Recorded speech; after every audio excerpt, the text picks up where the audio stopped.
It was supposed to be a normal day off school. 2 girls, a hiking trail, a small town in Indiana where everyone knows everyone. By the next morning, they were gone. And what one of them left behind on her phone would haunt investigators and the entire internet for years.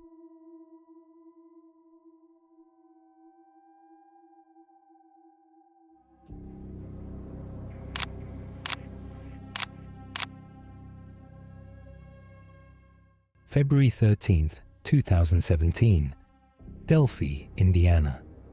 Population 3,000. 13-year-old Abigail Williams and 14-year-old Liberty German, known as Libby, were dropped off by Libby's older sister at a hiking trail just outside town. It was a make-up snow day, school was cancelled, and the 2 best friends wanted to spend it outside. That afternoon, Libby's father was supposed to pick them up, but when he arrived at the trailhead and started searching, there was no sign of them. They were reported missing that evening. Their bodies were found the next day, Valentine's Day, in a wooded area near an abandoned railroad trestle they had crossed. Both girls had their throats cut. The town of Delphi was never the same again. But here's where this case becomes unlike almost any other. Before she disappeared, Libby had used her phone to record a brief video of a man walking toward her and Abby on the Monon High Bridge Trail.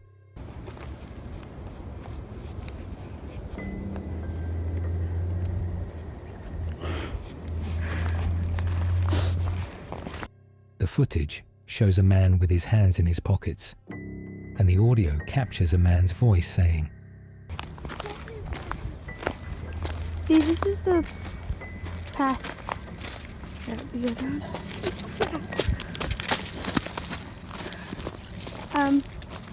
There's no path going there, so we have to go down here."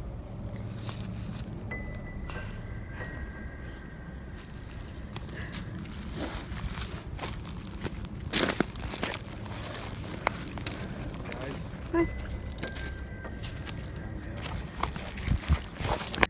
She recorded her own killer. Police released the footage publicly just days after the murders, hoping someone would recognize the man they called Bridge Guy. The clip spread everywhere. True crime communities, news channels, Reddit threads. Millions of people watched it, analyzed it, debated it. For 5 years, nothing. Investigators chased hundreds of leads. One man named Keegan Klein admitted he had communicated online with Libby and dozens of other teenage girls. He pleaded guilty to child exploitation charges, but no real evidence linked him to the murders. The case went cold. Meanwhile, the killer was still in Delphi, still living there, still working there.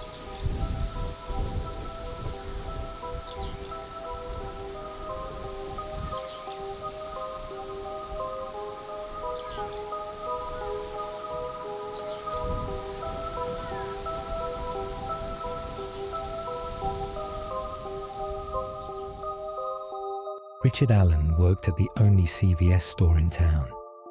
He was a familiar face, quiet, unassuming, no criminal record. And just 3 days after the murders, he had actually walked up to a conservation officer in a grocery store parking lot and voluntarily mentioned he had been on the trail that day. The officer wrote it up, filed it away, and it sat unnoticed for 5 years. In September 2022, a volunteer clerk named Kathy Shank was helping authorities organize thousands of old tips when she found a report that had been mislabeled as cleared. It named Richard Allen, a local resident who had confirmed being on the trail the day of the murders.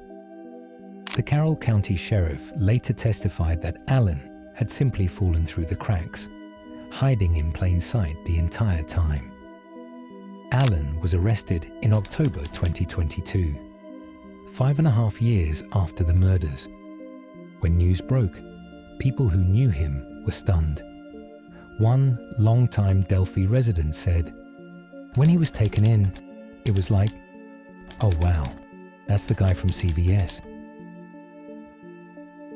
Trial began in October 2024.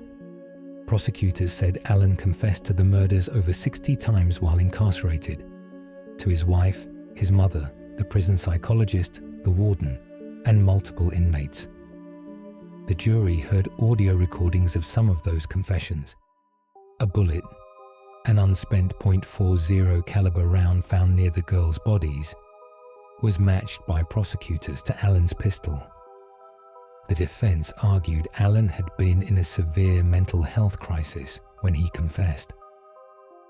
On November 11, 2024, the jury found Richard Allen guilty on all counts after 19 hours of deliberation.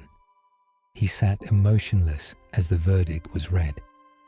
On December 20th, 2024, he was sentenced to 130 years in prison, the maximum possible sentence.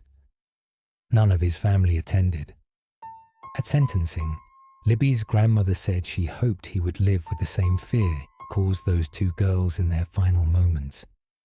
Abby's grandmother revealed that Abby's last words, captured on Libby's phone, were, "Don't leave me up here."